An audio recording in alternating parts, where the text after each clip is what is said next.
Welcome, everybody, to the Aftersight podcast. I am your host, Penn Street.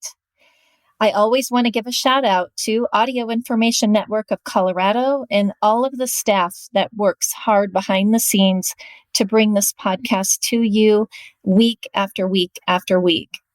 I have a special announcement, August 28th, which is a Sunday. We are having our second annual Bringing Print to Life hike. And this year it will be held in Estes Park, Colorado.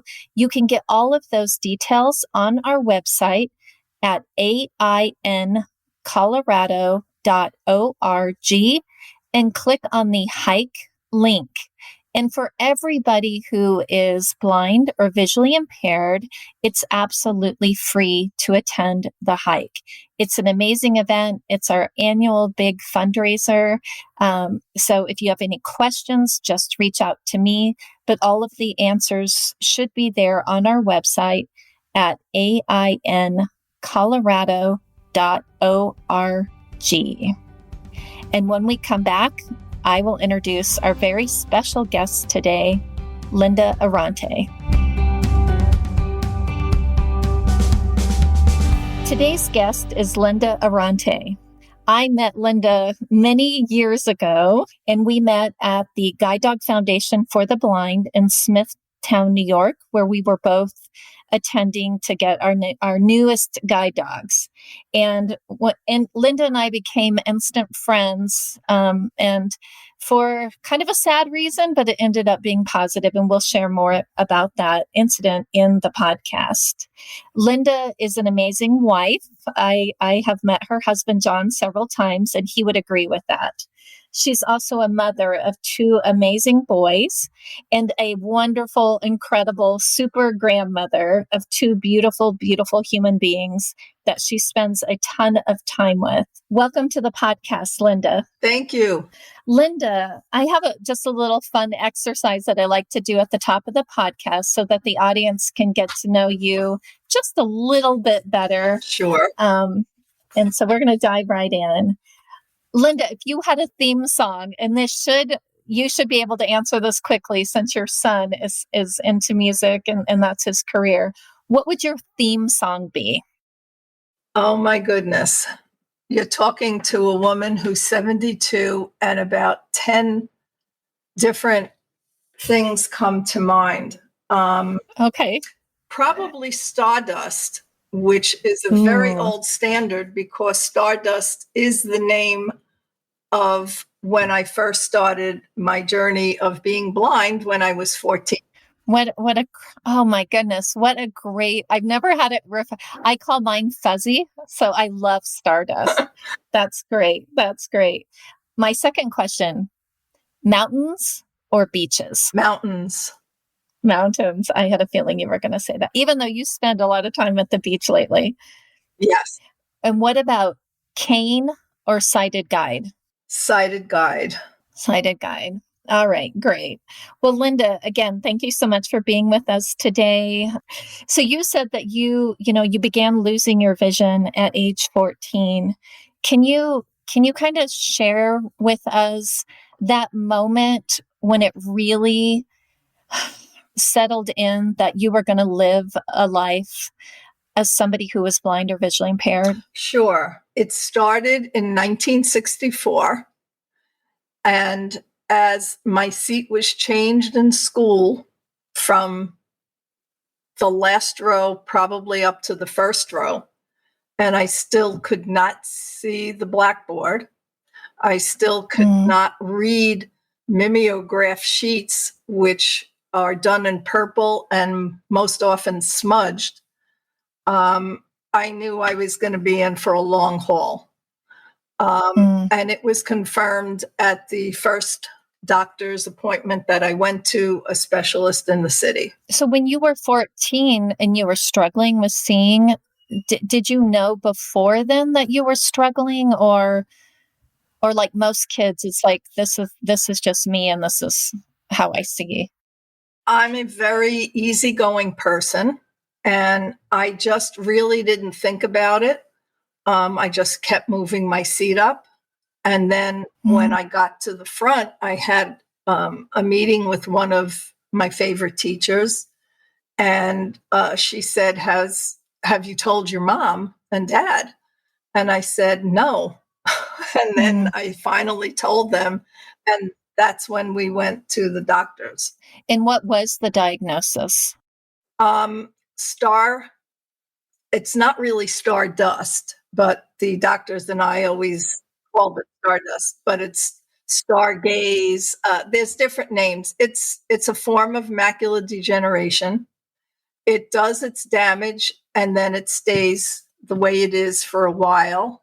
Mm-hmm. And then I eventually started to lose more and more sight as the years went on.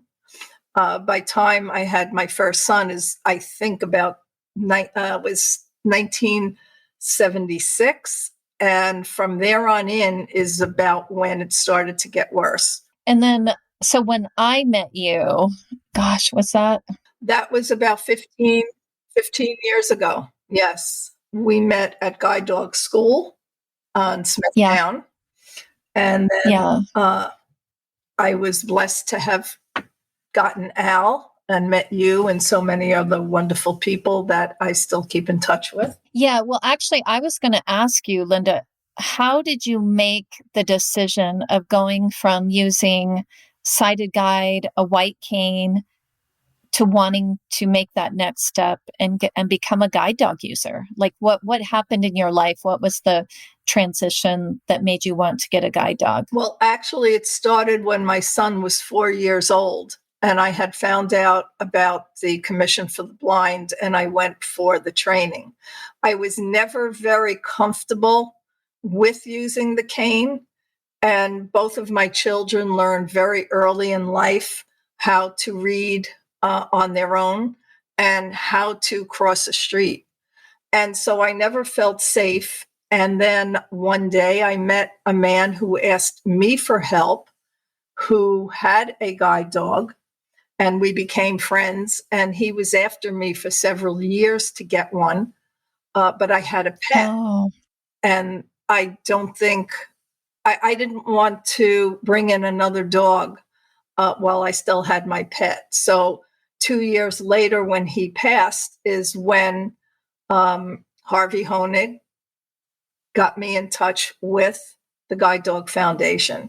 And I knew that I needed to make that next step, especially because my son was married and grandchildren were going to be in the picture. Mm. I used my common sense for most of my life in raising my children and doing daily things. But now these were grandchildren. I was a lot older and wiser, and I knew it was time. Mm. And I do have to say, you do have two amazing sons, so you did a lot with that common sense. So thank you. I know that. So when you decided to go get a guide dog, you like me, which is one of the things we have in common. You really wanted one that was hypoallergenic because you have allergies, right? Correct? Esther, who was my first, was a lab poodle mix, and I was not allergic to her. Al was a lab golden mix, but he had longer hair. It wasn't so flat, and I'm more allergic to the very flat hair. And then Miss Penn Street talked me into a poodle. And so that is how I finally applied for a poodle, and Monet came into my life. Yes. And I have not met Monet, but she looks beautiful. So Linda, one of the stories I wanted to share with our audience is we had met, like you said, your Esther had passed away fairly suddenly, right? Yes, she had aggressive bone cancer. Yeah. And I ended up at the Guide Dog Foundation for the Blind because my dog had also been sick, and he had not passed away, but he was very, very ill with Addison. So that's why I was going to get a new dog. So that we had those in common, and we met at the Guide Dog Foundation for the Blind, and they placed both of us with poodle lab crosses, Marie. and Murray and Buddy. Yes. And I had Buddy and you had Murray. And I feel like we were only there for like a week training with these dogs. Right. And on the very same day, they both started breaking out with allergies. Correct. And like we knew each other that week, but we weren't super close, because you're so busy that first week. Right. In guide dog training. Right. I think it was more the second week. I think Buddy started with the allergies first. And then by the end of the second week is when Murray started with the allergies. And I remember when they told us both. We both cried a lot. Oh, we went into one of the rooms and we both just cried because we were losing these dogs, and it was kind of a double whammy because we had just lost our previous guide dogs to health issues, and then there we were again without a dog. Losing dogs again. And I just remember sitting in that room with you, and we were both just crying and crying and wondering what the next steps were going to be. Well, and Sebastian came through for you with Boo. Yeah. Yes. And Tim had Al. Yeah. Yeah. And I remember you were more open to trying Al out. I think I had almost thought, well, this is a sign from God. I'm not supposed to have a guide dog.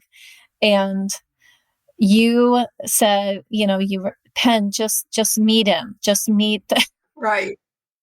Yeah. And of course, Boo came in and put his head in my lap, and that was it. I was just going to say I was allergic to Al, but I didn't let on. But I was so controllable, and it didn't make a difference. And then you had Al for a very long time. 11 years. Yeah. Tell us some of the adventures you guys did together. He was amazing. It was like having a third son. He was very laid back, hated shopping.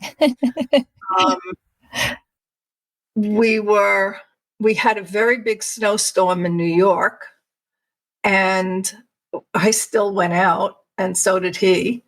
And we were crossing this main street to go for lunch, and it was only a couple of blocks away, and there were mounds of snow everywhere.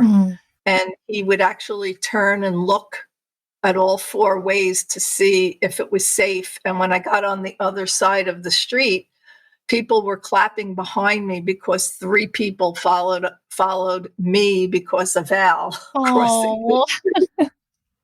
But the best was another time. It was in the summer, and we were crossing another very major 4-lane street, and I wanted to go straight. Al kept pulling me to the right, and I remember Harvey telling me, follow your dog's lead when they do something third time. And he took me over to this person, which turned out to be a blind woman using a cane, and she was having a problem crossing. I heard her coming to the side of me, but I just thought it was an older person with a regular cane. Right. And she said to me, gee, I'm blind. Can you help me cross? And I said, oh my God, so am I. And Al and I crossed her. And then I came back and I knelt down and I actually cried. And every time he did something amazing, I would call the Guide Dog Foundation to let them know how amazing he was. Yeah. And you would take Al into the schools, right? Into elementary schools. Yes, for many years, from nursery school to when I did Hall Patrol in the Catholic school where my children went, to nursing homes to visit friends. or hospitals, I always wound up teaching somebody somewhere something about guide dogs. But we actually did do many classes in nursery school, in grade school, in junior high school, and high school. In fact, one time, Al and I with Sophia did 8 classes in one day. Oh my goodness. And so Yes. how old was your granddaughter, Sophia? She was in the 2nd grade when we did that one. And in Wow. nursery school, I had a local baker make cupcakes, and I had them put Al's picture on each one. Oh, And so we treated the kids to the cupcakes as well for their snack. yeah. And I know the grief that you felt after Esther passed away. It was hard to go back. I know it is for me when you lose a guide dog, how hard it is to go back and to get the next one. How did you make that decision? Like the what steps did you take? Was it a family decision for you to go get another dog? Ultimately, after Esther passed, I knew I needed another one because she made such a big difference in my Mm, life. And I had met someone. He was a Brooklyn Dodger. Joan Hodges was his wife. Gil Hodges was his name. yeah. And we met at the same hairdresser. She had been going to him for years. And and I forget her first name, but Jackie Robinson's wife, they were on the board at one time at GDF. Oh, wow. And I didn't so know that. yes. And so they both kept telling me, especially Gil's wife, you have to go back. I'm gonna contact Mrs. Robinson because I don't remember her first name. Yeah. And you have to get another guide dog. And then I said to my Mm, husband, oh, I met Joan Rogers and she wants me to get another guide dog. And he said, I thought you said you were. I said, yeah, but she's really pushing. And so it was a collaboration from a number of people to get out, but it was extremely difficult going back uh, when Esther had passed. Tim Kahn was her trainer and was hoping she would fail guide dog school because he was totally in love with her. oh, Um, and you have to bring back the harness and so forth. But I yeah. kept the chain with the necklace on it Yeah. um, of all of my dogs, Yeah. and so that was very hard. And as hard as that was, Jody Myers was Al's trainer, Yeah. and when Al passed and I had to do the same thing, that was 10 times worse because I had him A for so long. long, and Yeah. we kind of grew old together. Oh, Uh, so, and I also wanted to mention, we also did Accessoride in Brooklyn, which is a service getting people to and from places right. that are handicap, wheelchair, no matter what the disability. Yeah. So we also did that. So you did like a presentation for them? I did a presentation and I showed them how he would go up on the lift to get on and or up on the stairs and what he would do. And um, he was amazing. He was very easygoing and he was really good at doing that sort of stuff. Yeah. And you took him. I mean, you traveled with him. I know he went to Disney World and 3 times and remembered where everything was. It was wow. amazing. I mean, he's been to beaches, he's been on planes, trains, and long trips. Yeah. Um, he, that was Al. He was very easygoing. Yeah. Um, Now Monet is different. She's a little bit more hyper. She's a female, Yeah. and she's not a water dog. so she didn't come to Aruba with me. She would have been miserable. Um, and so that was that. And I don't know how she would act in Disney, so I'm contemplating that trip, whether I'm going to take her or not. Oh, okay. But she's amazing at her job. I mean, she really is. She's a mother hen. And how I know your grandchildren, they were tiny when you had Al. They kind of grew up with Al, and that was such a Yes. special bond for them. How have they, been doing with Monet? I'm sure it was a shock going from, super chill Al to, like you said, Monet is definitely Super more energy. hyper. Yeah. Somebody we know told me that when they start hitting you with the paw, which seems to be common with poodles, to Yes. get them to stop it. Well, she never has.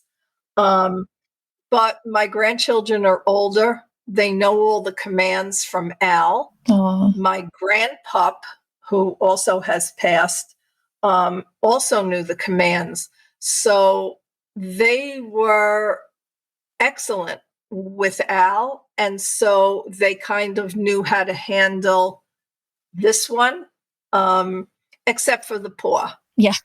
She loves to hug them, but she does it very easy. So Yeah. they're okay with that. Yeah. But they took Al's death very hard. Yeah. At my 50th anniversary, I had segments of pictures, and so there was the Monster Mash, which were all the pictures of Halloween's Yeah. years gone by. And so there was one with my animals, and my grandson was hysterical crying. Oh. He was sobbing. And I apologized to him, and he said, "Don't apologize." Oh. Oh my Yeah. goodness. Yeah, and But they love Monet. yeah. Well, she looks like she has such a personality in the photos that you share. And Linda's referring to it's a maybe other breeds do this, but poodles think that their two front paws are hands. And so Yes. they use them like hands on a lot of occasions. And um, my Beethoven, which I've shared with the audience about Beethoven, he is not as like he doesn't use his paws as much as my other poodles did. Um, but I know that hugging thing. My previous poodles would literally stand up on their back legs and hug people just like a human would would Yes, hug them. she does do that. She's very gentle with them doing that. And the paw thing, they know immediately to hit her paw down, not hurting her, Right. and telling her no. But in that one thing, she's very stubborn, and she still does the one paw only, one paw. But they love her, and they've adjusted to her personality because, as they know, all dogs are different. They're all different. Yes. And you have to kind of go with the flow and learn each other, your habits and what you can do and not do. I've slowed up going downstairs. I'm having some eye issues again now. So my depth perception is not doing so good. And it took me a couple of times of telling her slow and going down the stairs, especially. Right. And I don't have to tell her anymore. She knows when we hit the stairs, she has to go slow. Right. And Monet's sister was placed with a mutual friend on the opposite coast. Yeah. So that's neat. Do you keep up with her? Constantly. Oh, Yes. good. We always talk to one another. In fact, I just posted a video that was sent to me by her puppy raiser from when she was born till now. Oh. Monet was born totally black like her sister Harmony. and she grayed very young. Mm. And I always say to people, she's my 50 Shades of Gray. And she is.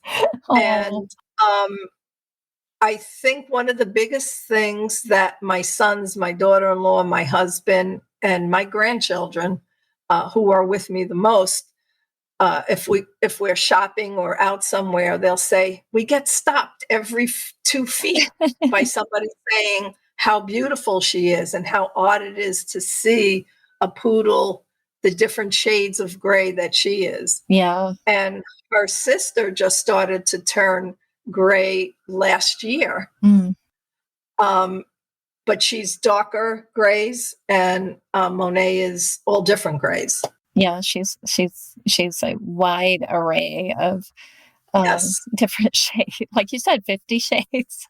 That's so sweet. Yes. So Linda, what would Yes. you say to our audience about, because I know even with me, I didn't get my first guide dog until later in life partially because I always thought all guide dogs were labs or German shepherds, and I've been allergic to dog hair since I was 9. And so I didn't even know that was an option for me, is to get a guide dog. I didn't know that they had standard poodles until I was much older. So a lot of the people I know that get their guide dogs, straight out of high school or while they're in college. And what would you want to say to our audience out there of somebody who is older, that maybe is contemplating getting a dog? You're never too old for a companion, for someone to give you so much more than you can imagine. The safety, the comfortability, it's just a totally different life when you have a guide dog. I met a woman who was on class with me the first time, and she was in her late 70s or very close to 80, and she was coming for her first guide dog. Mm, And I was amazed. I thought it was great. yeah. I've been involved with people in my community that I just meet through other people or by chance, that are handicapped in one way or another. And I've tried telling them my circumstances and, what I found so different with getting a guide dog and how much help it would be and what a difference it would make in their life. Yeah. And some people listen. One person in particular, his daughter could have used a guide dog, but his wife had an experience when she was younger and she wouldn't have her daughter have a dog. Mm, So we talk very often, and I wanted to try and talk with her, and he said to me, there's no way. He said, she will not do it. yeah. But I have talked some people into it, Yeah. or at least using a cane. Yeah. And it is so much harder for a person that's older, I think, using a cane and dealing with losing their sight. When you're younger and growing with it, it's much easier. Yeah. And so you either become angry or you are very positive and strong-willed. Yeah. And that was the path I took. I had very good support systems, whether I was in school or with friends at home and family. And I've instilled that in my children and my grandchildren. So they will go up to anyone with any type of disability and be the first ones to help them. And they've done that in school throughout their lives. Yeah. Worked in summer programs with children that were visually impaired or physically impaired. And they've both amazed me. And my grandchildren do the same thing. Oh, wow. They're the first ones to go up to somebody that's standing alone in the corner and making them comfortable. Well, they got that from their grandma. I mean, Yes, I have to say yes, yeah. because I have a friend who's physically challenged and full of anger.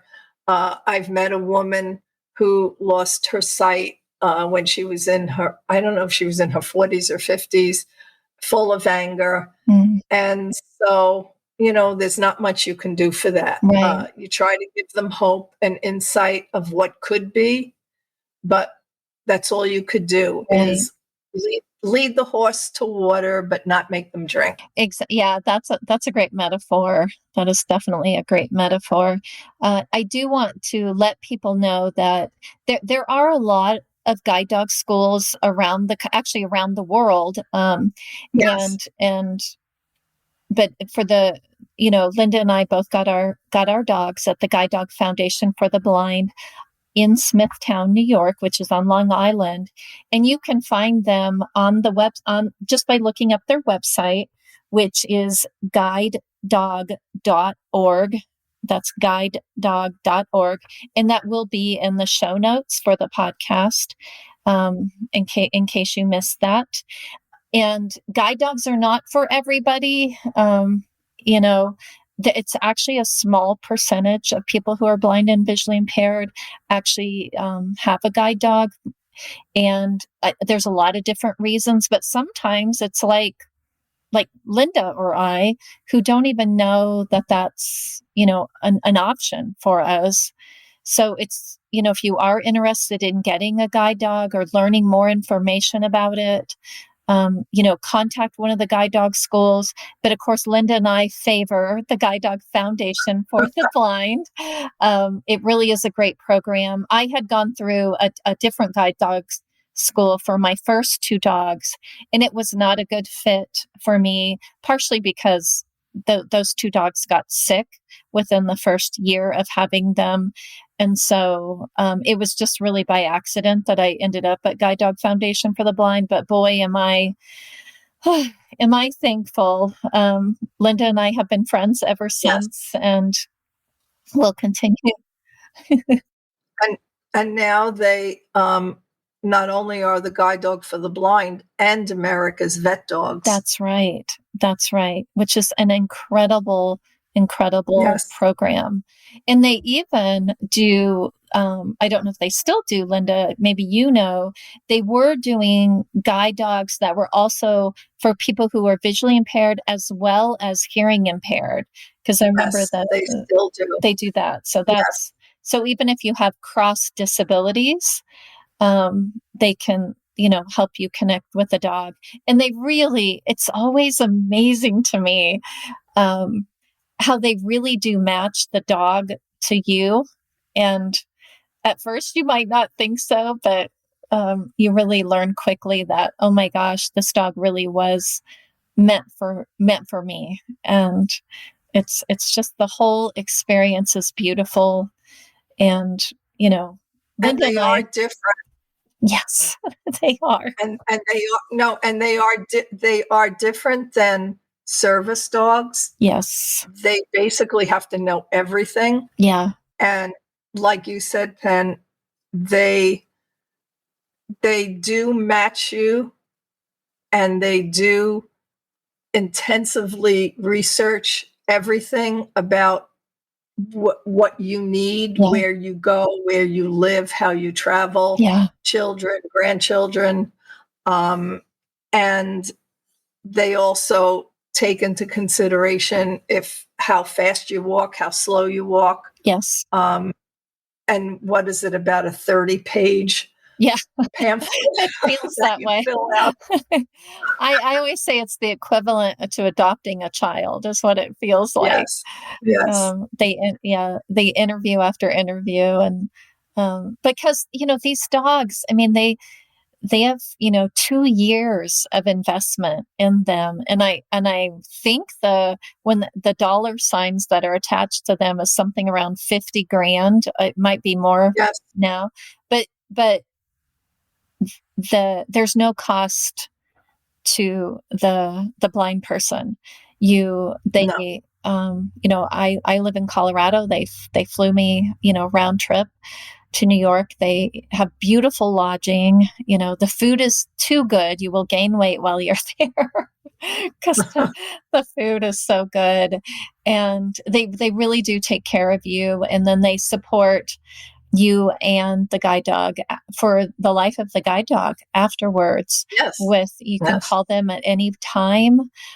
They do checkups on you if you're having an issue, like a behavioral issue, and if they can't solve it over the phone, they will actually send a trainer to you to work through it. They really are an amazing program. Amazing program. It used to be a 3-week program, and now Mm-hmm. it's, I think, 10 days or less. I Yeah. did home training, so they do offer home training. Yes. Yes. Because I was watching my grandchildren, so I did do home training. Yeah, and the first time I went to get a guide dog, it was actually 28 days. And then Mm-hmm. they they made the class size smaller, then it went to 21 days. Now, yeah, so and it's because, it was really hard for me to be away from work in my home for an entire month.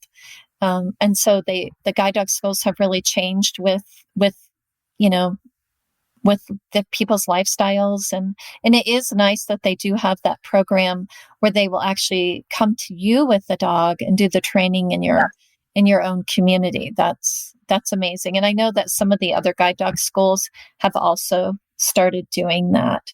Well, Linda, Right. I really, really want to thank you for being on with me today. Is It was my pleasure. Yeah. Do you have a question for me? This is your chance to ask Penn Street any question. When are you coming to New York? Oh, So Beethoven and Monet can meet. I know. We could definitely No, still. Penn said at the beginning of the podcast how amazing she thought I was. But Penn is the amazing one. I did ski when I was younger. I don't know how I didn't land into a tree. I did do a few things like on a snowmobile, but I was with someone sitting behind me. But when I see what you do and where you've worked and all the people that you've helped and your great big heart, you are my inspiration for continuing to push on through everything you have been through in your life. So I just want everybody to know that. Thank you. You're going to make me cry. Thank you, sweetie. You're welcome. I really, really appreciate that. So, Linda, can you just share one last little nugget of advice, or maybe a special quote that inspires you each day? Can you share that with the audience? No quote, but I can just say from my heart, no matter what you are going through, no matter whether you are physically, mentally, or visually impaired or challenged, that there is always help out there, that there's always hope, and don't settle for less. Just reach for the sky. That's right. That's right. Oh, well, Linda, thank you again so much for sharing your journey with us today, and also for Thank you. making me cry. And listeners out there, if you have a suggestion for as a guest or a topic for Aftersight, please email our podcast producer, the amazing Jonathan. And Jonathan's email is jonathan@aincolorado.org. Again, that's jonathan@aincolorado.org. Or if you have a question for me or for Linda, or just in general about guide dogs or vision loss, don't ever hesitate to reach out to me directly. And my email is penn, PENN, @aincolorado.org. And if you would like to hear this podcast or any of the podcasts that we have done in their entirety, go to our website, which is aincolorado.org. And please remember that there is life after sight, and be kind to yourself this week and try to find a way to be kind to somebody else. And I cannot wait to check in with you all next week. And thank you for all your support.